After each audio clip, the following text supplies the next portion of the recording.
Okay, so the problem that I see with traditional panoramic x-rays, and doctors are all aware of this, is that they don't contain all the information that the doctor needs. However, it's all he has to work with, so it's good enough. So for instance, this is a standard pan we're looking at right now, and I can see a number of areas where additional information might be handy. So for instance, if you look at this condyle, you can see the articular eminence here, and you can see the condyle here, but you can't really see their relationship to one another, other than it appears that the head of the condyle is sitting in the fossa. On this side, you have much less definition. You can't really see the head of the condyle. Here's the eminence, but where is everything relative? So this particular patient has their third molars still, and you can see this molar overlaps. So number 1 overlaps number 2. Is it in front of it? Is it behind it? And is there any decay between those two teeth? Even with an intraoral bite wing, it would be difficult to get open contacts here because of the degree of overlap. Number 32 is coming in to number 31. We don't know exactly where it falls, and if you were going to extract number 32, it'd be kind of handy to see where those root tips are relative to the inferior alveolar nerve canal here. Can't tell if these roots are right in that canal as it appears, or does the canal fall buccal or lingual of those roots. Kind of have the same thing here. This is not fully erupted, running into the crown of number 18. So that would all be handy, but not every pan has thirds. So, you know, this patient's in braces and it's a little difficult to see a lot. But if you look at number 5 and number 6, so this is 5 and this is 6. If you look at 5, it's difficult to see approximately because you've got overlap in this area here. And again, you're not going to open that up with bite wings, and typically an intraoral bite wing, you want to get the distal of the canine, so you want to be able to see open contacts here. You're not going to see it. Also, you can look at 100 pans. The maxillary molars have 3 roots. So here's one. Where is the third one? You don't see it. On number 14, you see that third root sticking up here. But the problem is that palatal root sits too far back and it falls out of the focal trough. So there's a lot of problems with two-dimensional pans, and dentists are used to seeing two-dimensional pans. Now let's take a look at an insight pan.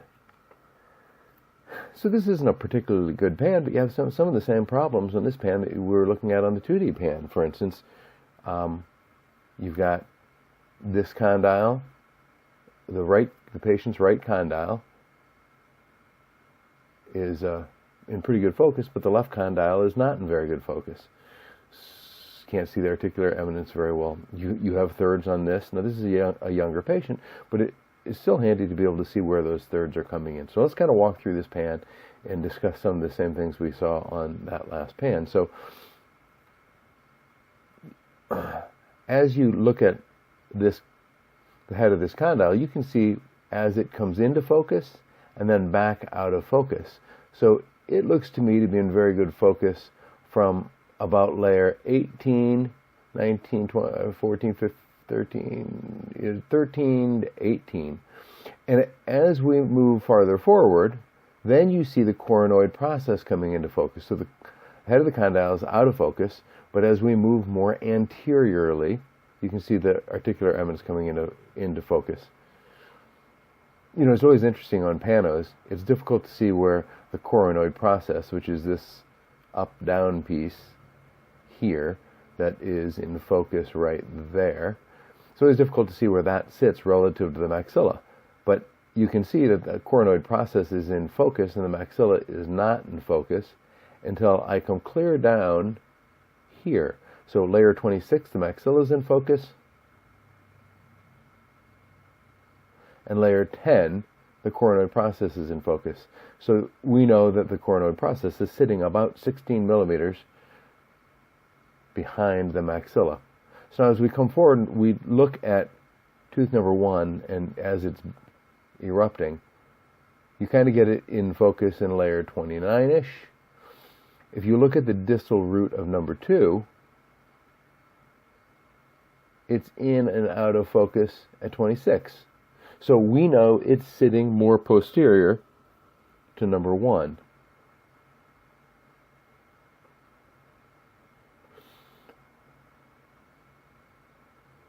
So we don't have any overlap between 2 and 3, but if you look at tooth number 3, you can't see this root at all when you look at that pan.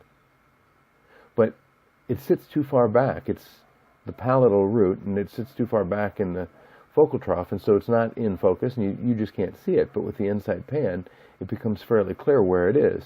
Now if we scroll, so that's layer 35. If we scroll forward to layer 22, so 1.5 centimeters apart between the buccal and the palatal roots, and so the palatal root just kind of disappears into nowhere, and nobody ever says much. So we've got a lot of overlap between 3 and 4. So if we scroll, I've got 3 in focus pretty nicely at layer 30. And 4 is difficult to get into focus here, but it's somewhere around 19 where tooth number 4 is in focus. So we know that 3 is sitting behind 4. And then you've got the same thing going on with 4 and 5. So at 30, the buccal, or the mesial edge of number 4 is in focus pretty nicely. And at 19, the distal edge of number 5 is in focus. So again, the 5 is sitting on top of 4, and then you have the same thing happening between 5 and 6. So that's all, I think, fairly interesting. And you can do the same thing on this pan. You've got overlap excuse me, between 3 and 4, 4 and 5, 5 and 6, and then again on the other side between 12 and 13, 13 and 14, 14 and 15, and then in the lowers you've got overlap on a bunch of them. So each one of those areas of overlap, you can gain significant information scrolling through. Now, there's no interproximal decay on any of these teeth, but if there were, you'd be able to pick it up. This condyle is completely out of focus on the pano, so is it possible to bring it into focus using insight? Now look, you pick up the focus really nicely. Now we don't ever pick up that articular eminence, which is sitting at that top left-hand corner of the box right there, because it is sitting too far forward in the focal trough. This patient is turned just a little, and you can see that in the standard pano.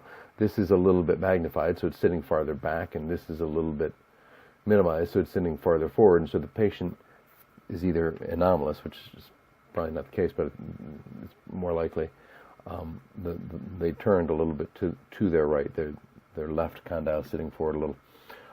Here you've got calcified stylohyoid ligament.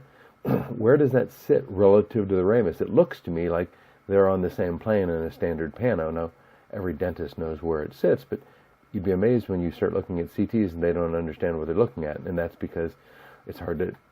So if we start anterior most, you can't see that stylohyoid ligament at all, and as we start walking back, you begin to see it come into focus. So now remember that the stylohyoid ligament is running from the back of the skull down to the neck, and so the whole thing sits a little bit behind the mandible. But it moves from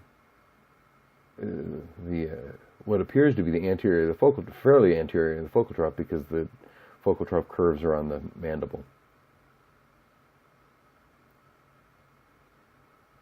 But you can see here that, you know, at layer number 6, the mandible's in focus, and you go posterior to that, and there you pick up the calcified stellate ligament at layer 18. So it's sitting, you know, over a centimeter behind the mandible. Where is this tooth bud relative to the inferior alveolar canal you see coming up? So if we start at the very anterior-most point and start scrolling forward till something comes into focus, that tooth bud comes into nice focus there at 14, 15, 16, 17, and then the canal comes in more like at 25.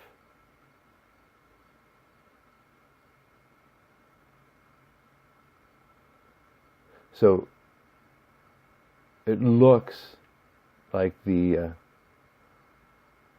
number 32 is coming in more buccal to the canal.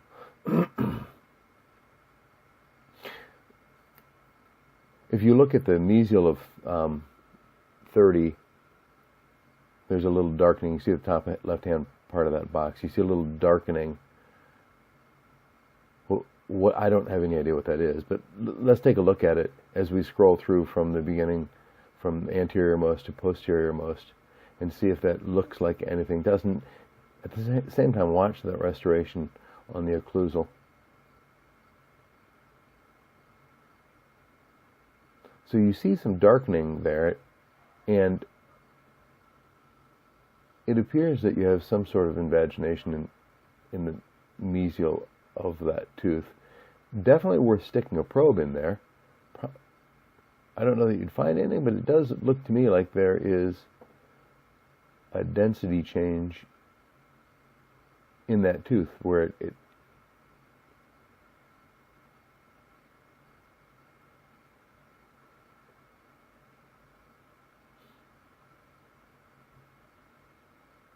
and oftentimes, you know, because restorations are not the same shape, front to back or side to side, you can walk through that restoration and see if there are any points of interest on that restoration as it gets deeper. And so as you look on that lingual edge, this is that restoration wraps around to that lingual edge and then comes up onto the occlusal here.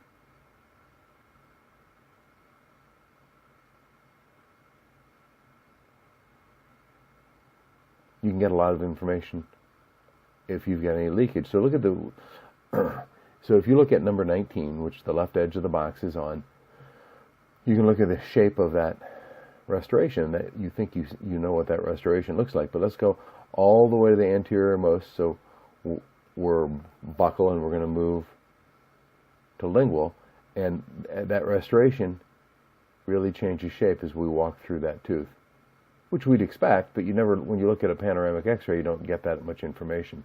And here you get a really nice picture of what that restoration looks like as you walk anterior, posterior through that tooth. If you were thinking about doing an implant for number 3, 2, 3, 4, 13, 14, 15, you'd want to know what the sinus looks like. If you're going to do a sinus bump because you didn't have enough bone, we'll slide all the way to the anterior-most. So, you know, this is the very anterior or front edge of the sinus, and you can walk back and look at that sinus, anterior to posterior. There's that palatal root. So the sinus drops down, and you see, there's the floor of the sinus, just as that palatal root is going out of focus, and then the floor of the sinus is going out of focus as the buccal roots of 14 are coming into focus. And that's because the sinus drops down between those two roots. There's bone on the back side of that sinus, which you can see that calcification or the trabeculation in the bone, bottom left-hand corner of the box. Watch right there between 13 and 14. Here's the sinus floor, and then between 13 and 14, you'll see trabeculation right there as you get to that palatal root, because you've got bone now we're into the open sinus space, and you can't see any trabeculation, and now we're into that root, and you can start to see more trabeculation there. So the bone there is very, very thin, but you can pick it up on both sides. And then the open space in between. So you get a nice look at the sinus if you're thinking about doing a bone, a sinus lift or a bump. And you can tell that you've got, from layer, roughly 8 to 27. So you've got about 19 millimeters anterior to posterior of open sinus there.